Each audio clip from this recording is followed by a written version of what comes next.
Halo Sobat Kepo, what's up bro? Ya gua harap kalian semua selalu sehat dan juga bahagia. Selamat datang kembali di channel Pemersatu Baki. Dan ini adalah Baki Gaiden Hanano Chiharu, di mana fokus ceritanya adalah Shiba Chiharu, bocah selengean ketua geng motor oprekan. Di video gua yang sebelumnya, pertarungan gila antara Shobun dan Shiba. Meskipun Shiba udah ngelawan sekuat tenaga, tapi tetap aja dia dibuat kagak berdaya. Penonton dibuat terharu. Mereka semua berteriak mendukung Shiba Chiharu. Shiba kembali berdiri, tapi langsung diberi. Meskipun gigi udah dibuat celopot, tapi Shiba tetap dibuat ngotot. Bahkan tanpa perhitungan, Shobun terus dia serang. Si Shobun dibuat gak percaya kalau ternyata Kodam Gufron hebat juga.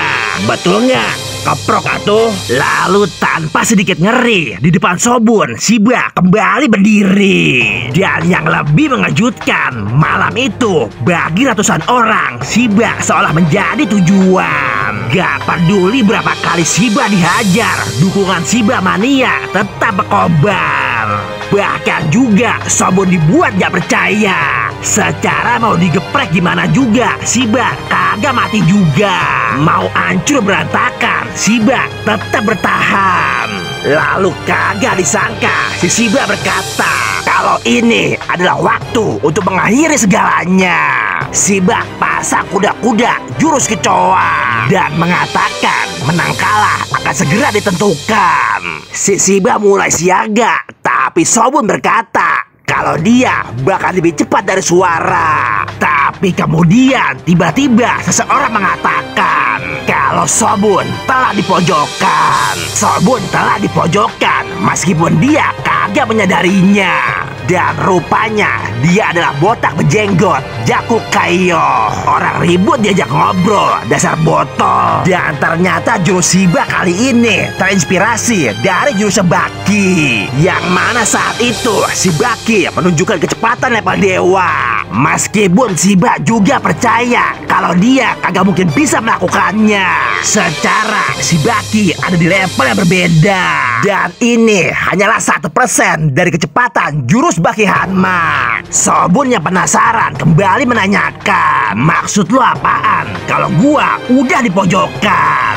Tapi Jaku langsung berkata kalau ente terlalu keras berusaha. Bahkan rokok ente kagak sempat diencot. Shobun mulai gak terima. Rokok dia hempas seketika dan langsung berkata kalau gua akan membunuhnya.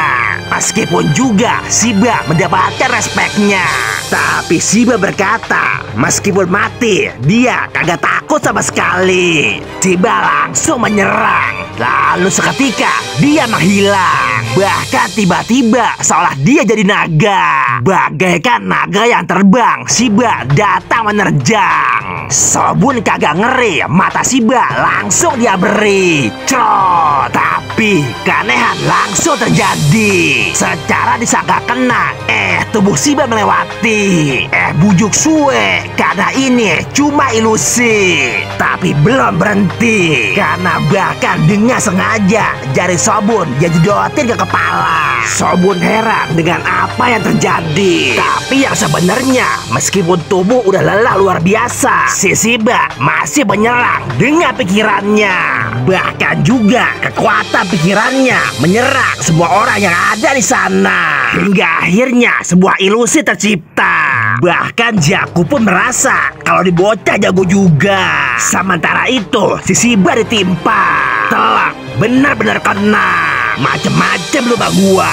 Shiba oek-oek muntah darah. Shobun kagak peduli. Si Shiba langsung ditimpa lagi. Tapi dengan sisa tenaga, Shiba terus berusaha. Dan crot, Shiba langsung dibuat moncrot. Semua orang di sana dibuat kagak percaya.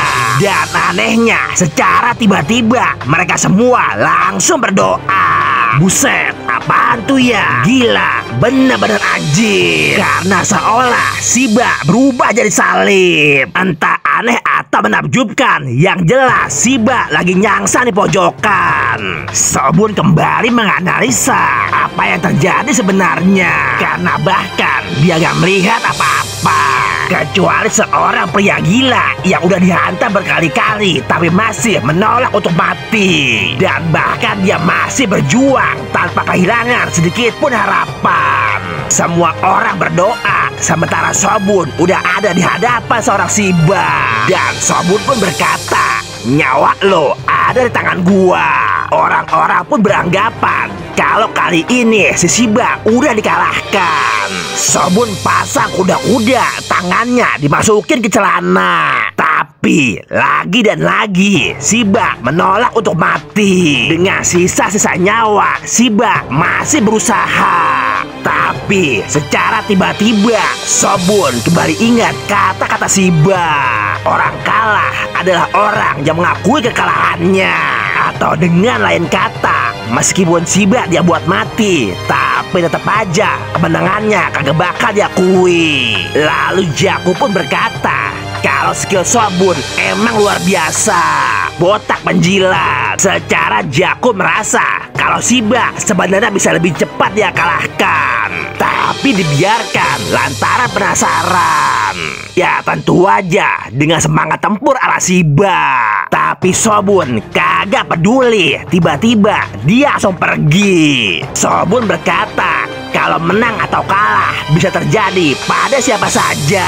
Dan Sobun kembali menegaskan kalau lain kali si Shiba bakal beneran dia kalahkan. Dan akhirnya si Sobun benar-benar pergi diiringi dengan datangnya pagi. Sementara bagaimana nasib Bang Gondrong yang ribut sama Hanayama? Ya lo tunggu aja kalau chapter barunya udah ada.